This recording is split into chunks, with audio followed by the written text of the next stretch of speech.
Hello and welcome. It is Tuesday. It is the 14th of the 3rd, 14th of March, and it is the 6 o'clock club. And we've got some other faces on tonight. Haven't quite finished doing this here. We are privileged and honoured to be joined by Adam and Charlie from the Shiver team. And this is a pre-Shiver show. Wow, pre-Shiver show. I'm going to have to get my tongue around a lot of these things. For tonight's actual play, which goes out at 7 o'clock. So it's going to be a slightly shorter 6 o'clock club, maybe half an hour, because we've got a few final things to get ready, and I am so excited. So thank you for joining us in chat. You're watching on catch up. Obviously, it is not straight after this, but you will be able to see the link to the stream in the descriptions below. So first and foremost, welcome Adam and Charlie. Thank you very much. Thanks for having us again. Thank you. It's my first time. Yeah, no, it's good. And as always, my co-host, certainly Monday to Wednesday, Kristian. Kristian Hello, is also, everybody. Kristian is also playing in tonight's game as well. I know, and I'm expecting a nice, calm game, and nothing bad will happen because I'm incredibly squeamish. Well, this is the first and foremost. I mean that it's fine. I mean it's important with horror-based games, and I mean you do find certain things that can trigger you. I think you're going to be absolutely fine in this game. But bears trigger me. I don't like him. Just don't like him. Talking bears. Nope. And I drew a talking bear for years. Nope. Yeah, you did. Obviously, you did Business Bear. So it's okay. I am messing around trying to get Adam's name to appear underneath his name at the moment. Charlie, without spoiling anything, I like to point out, whilst Adam is obviously part of the Shiver team, Adam's a player tonight, and hopefully, I'm assuming, has absolutely no idea what's going to go on. Is that? He does not. Not a clue. So Adam's got some knowledge of what the villain is. So he knows of Giggles the Clown. We've talked of Giggles the Clown, but he does not know what scenario Giggles the Clown is going to appear in or in what form. Yeah. So just to explain where Giggles is actually coming from. So Giggles was originally a stretch goal on our original Kickstarter. So it's what we call a case file. And it's something we've been doing a lot of on our Patreon recently. So basically a case file for Shiver is, it's not a fully written adventure in the sense that we guide you through kind of every beat of the story. But we kind of give you a big section of lore, some story, a kind of monster stat block, as well as like Doom events and a rough structure and some ideas for how you could build out a story from there. So it's kind of a bundle of ideas that gives you multiple jumping off points for multiple stories, kind of if you want to. And Giggles was one of the first ones that I ever wrote. And this is actually the first time, though, that I'm going to be running an adventure with solely just him, which is making me very excited, which is going to be very, very fun. I am very, very excited. We were chatting a little bit about it last night, and I think it was on Kristian's wish list for it to, because like I'd only really spoken to you briefly about it previously, Charlie, and I basically started thinking about the character, started thinking, well, we kind of really need to know what era it's set in, and we kind of really need to know sort of which location, which country as well, so we can get the right sort of vibe for it. And Kristian says, I hope it's 80s. And when I messaged him this morning with the information, he was very, very pleased. I wouldn't say I'm a big fan, but I have seen loads of the 80s slasher movies. The good Friday the 13th, the bad Friday the 13th, Halloween was 70s, but the bad Halloweens. Oh my word! I had a friend that was, and still is. He's big into horror, and I used to go around his house, and I've seen all manner of 80s horror. So I'm really looking forward to this because it really speaks to things and tropes that I know. So I'm excited. I'm really excited. Really excited. Absolutely. So am I. I'm very, very hyped for this. So what? I mean, we've spoken a little bit. We're going to let you guide us not just through the story, but it's going to be quite interesting for yourself and for us to see how the mechanics actually work. This both Kristian, myself, and Matt, who will be joining us. He's in chat at the moment. Hiya, Matt. We've never played Shiver. We've got the book. We've read it. We love it. We love cinematic games. But it's the first time that we're actually impacting with the mechanics of it, and I can't wait to try it out. And it genuinely is an honor. What better guide to have but the game designers themselves to lead you through it. So how does that change? I'm assuming you've done a lot of this. You go to so many conventions. Is it kind of second nature now to both run a game but also explain to newbies, as it were? So because Adam has experience of this as well, of that we run quite specific scenarios when we're at conventions where we know or stores in particular as well, where we know we're playing with new players. So we tend to structure things or add things in, which I think you'll probably notice that are slightly training wheelsy, Yeah. but like nice and fun and thematic to kind of get you settled in your characters, settled into rolling, and kind of settled into playing. I mean, Adam, can you think of like an example from one of the store games that we did that you did for the Haunted House one, or Husk? You might be on mute. I think you're on mute, Adam. Am I on mute? No, you're not now. Yeah. Hi. Perfect. Yeah, examples of teaching people how to play while we're playing, you mean? Yeah.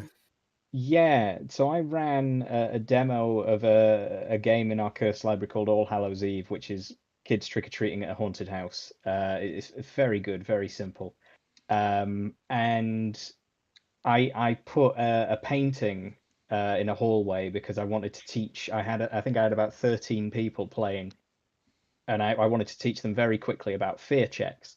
So Yeah. I put a haunted painting in it, and when someone would try and straighten this painting or touch this painting, which of course someone did, the painting would warp and show them their deepest fear, and then they would have to make a difficult fear check. So it let me teach them about the scaling of fear checks.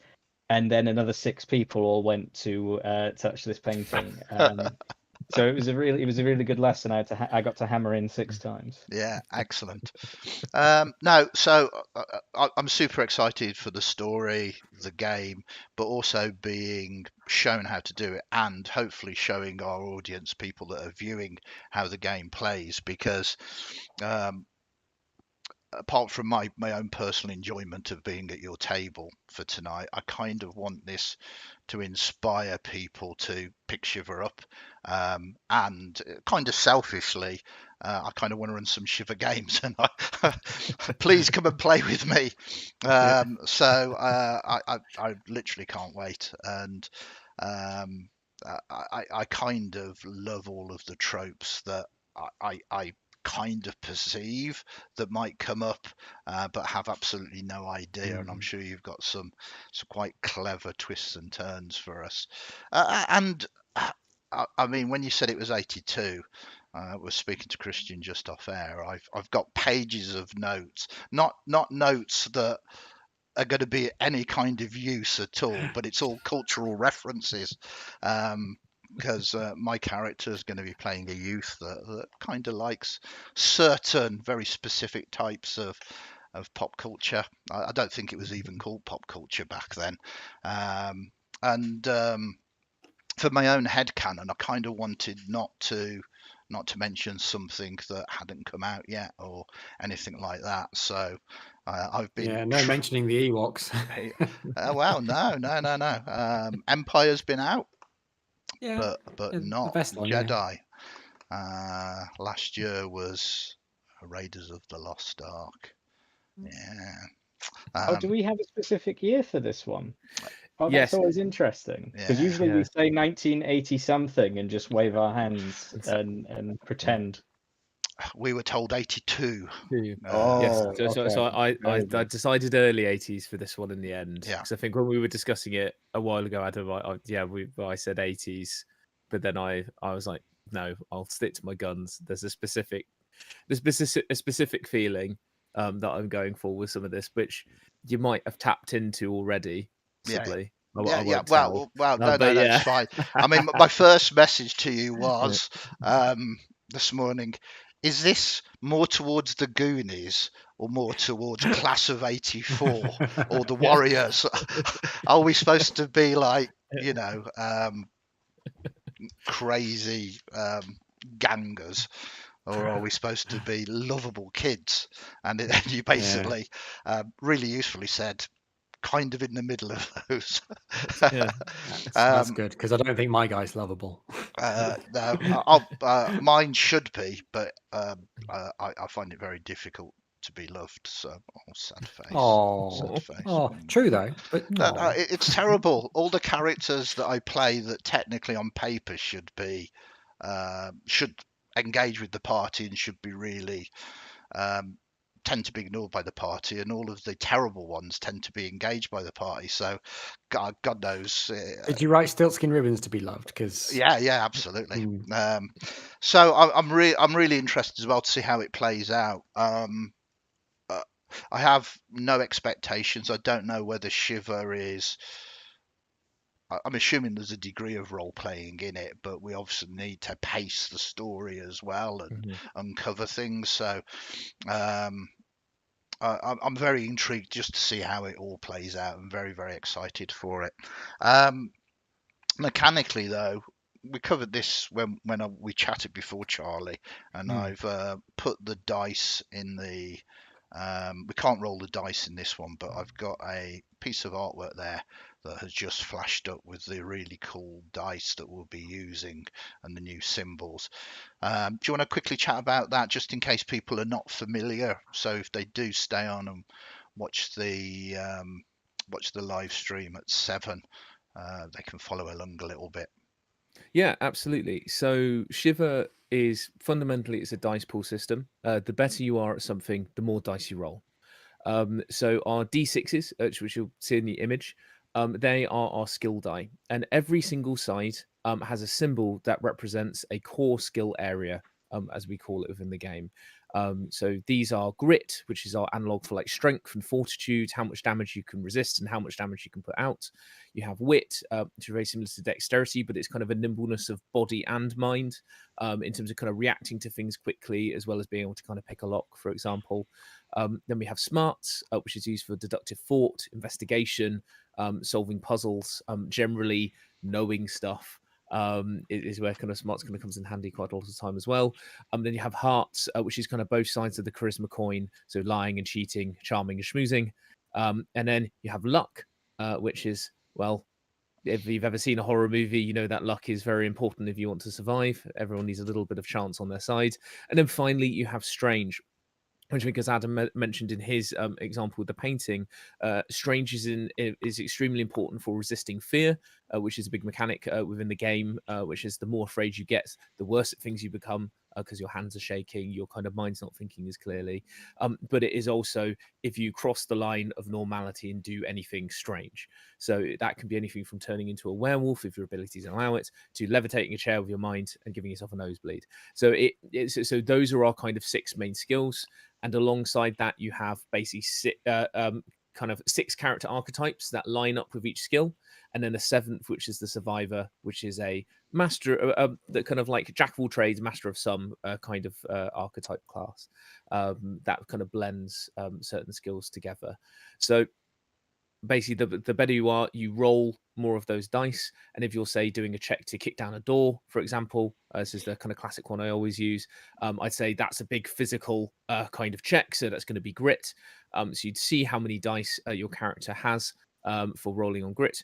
If you're really good at something, you get a talent die, which is a D8, where our talent symbols, which are our kind of pentagrammic stars, are a universal success for everything that isn't strange.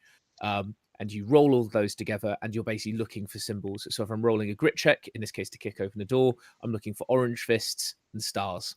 And more of those symbols I get, the better I've done. And if it's a flimsy wooden rotten door, you maybe only need one symbol. You've kicked it off its hinges. If it's a metal door with a big old padlock on it, you might need 2, 3, 4 symbols in order to be successful. Yeah. And it's as simple as that. Then that applies for if you want to punch a werewolf or hit it with a baseball bat, kick open a door, investigate a footprint, try and kind of decipher a code left behind by a serial killer. All of those checks kind of roll in that way. They're just allocated to one of the key skills. And that's kind of rolling in a nutshell. Yeah, no, succinctly put. And I'm a great fan of dice pool systems. It doesn't require the effort of having to do math. No, I like it. You can just look, see what's going on, and it's really easy to communicate successes and sort of failures or challenges with it. And once again, I need to compliment on the design of the symbols. I just they're so on point. Not only are they beautiful, but they communicate very, very rapidly what they're designed to do. Thank you. I'll have to give a shout out to Ryan Walker, who's our graphic designer, who came up with those symbols, as well as the Shiver word mark, who took my weird chicken scratch drawings of what I thought the symbols could be and improved them immensely and made something that I think, as we've discussed a bit before with the dice system, the nice thing is if you fail, there's the element of that the symbols are very evocative. Yeah. So if you roll a bunch of other symbols, it can inspire new actions, new solutions to a problem. So the classic one I use is like for the kicking door example again, if you roll a load of smarts, you might stub your toe, take some damage. But also you look down, there's a loose brick that once you pull away, there's a key hidden there. So there's elements of like kind of failing forward, but you also have the critical fail of if you roll loads of strange when you're not supposed to roll loads of strange and trigger doom as well. And I think Ryan's symbols that he designed for the game are perfect for that, because the kind of symbols and the color, they instantly kind of speak to you, well, they do to me anyway, in terms of like, I kind of have a certain feeling, like if I see a sea of orange, then I know I've done something extremely gritty, extremely strong. And sometimes we've used it in a case to like, we've over egged the pudding. So somebody's, trying to open a slightly stiff car door. They've rolled 5 grit and they've ripped the door off and thrown it behind them. Kind of thing. So you can use it to kind of add characterful story moments in as well as provide like alternate solutions. Yeah, no, I'm a great fan. Kristian, have you got any non-spoilery questions about the system or tonight's game? So you mentioned doom clocks there, and I just wondering kind of how they play out, what sort of significance that they have. So the doom clock is there to represent what I would call kind of like the what me and Adam call a tight 90 structure. So like in screenwriting, there's the kind of thing of like your classic horror movies tend to be around 90 minutes. They're kind of tight, they're swift, and they have something that is always keeping the narrative pace moving.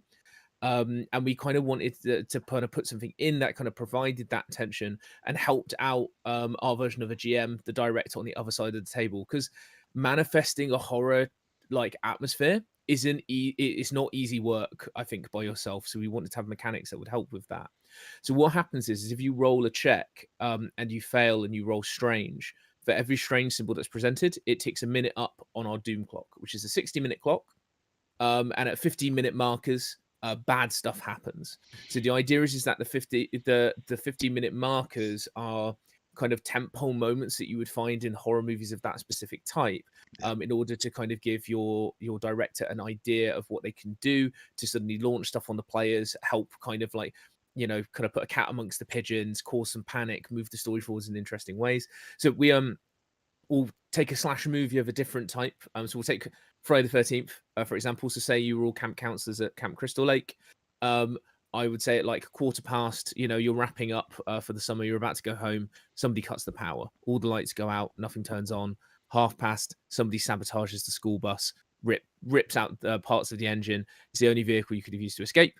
And at 1:45, you hear a scream. You arrive at the edge of the woods, find a streak of blood. Camp counselor Kenny has been dragged off into the woods and been murdered, and you've lost a key NPC who could have been of assistance later on in the game. And at midnight, you're Jason Voorhees, you're Michael Myers, your slasher of choice, comes out of the woods and becomes a permanent stalking threat.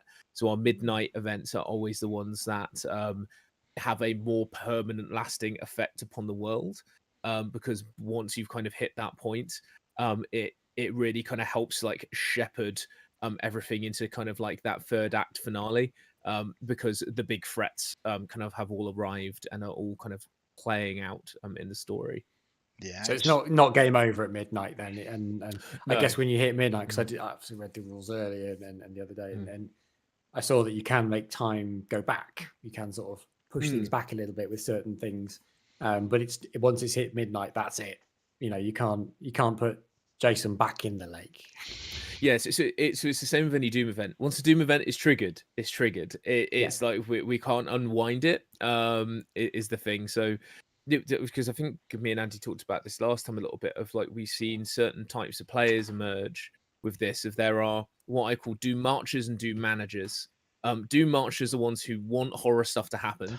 So they fragrantly they read the Necronomicon, they go down into the spooky basement, they poke the bear of horror to see what happens, and allow the Doom clock to tick up. Then you have the kind of slightly more hand-wringy Doom managers, who are like, I want to survive, I really like my character, I want us all to be safe. And kind of actually they're a wonderful balance because they are playing characters more like characters in that situation, of like they are wanting to kind of keep everyone safe and trying to manage the Doom clock, keeping it away from just ticking into a Doom event if they can. And it provides this like glorious tension sometimes if you have a Doom marcher and a Doom manager in the same group. Someone just fragrantly kind of marching into the basement whilst another person is trying to do everything they can to kind of make better decisions than some characters in horror movies that they've seen, and trying to kind of play true to a character in that way, which provides great dramatic tension and also a lot of fun, because usually something always goes wrong. Now, I'm very, very excited for tonight, as I keep mentioning. We are coming up to past. It's flown by, so we are getting very close to coming to the end of this quick 6 o'clock club for tonight. Is there any words that you want to say, Charlie, to give us a little bit of hope? No hope for us. I don't want hope for us. I want my character to die in a grisly way. So I suppose then you might as well do some promo instead. Anything coming out?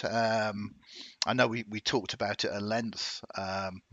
We've got all of your socials sort of linked down into the comment section below as well already. But anything that our viewers should be aware of? Fantastic. So I'll quickly say that Shiver Gothic, our first kind of major expansion, is now available for purchase. It's just been in the UK. It's just been released.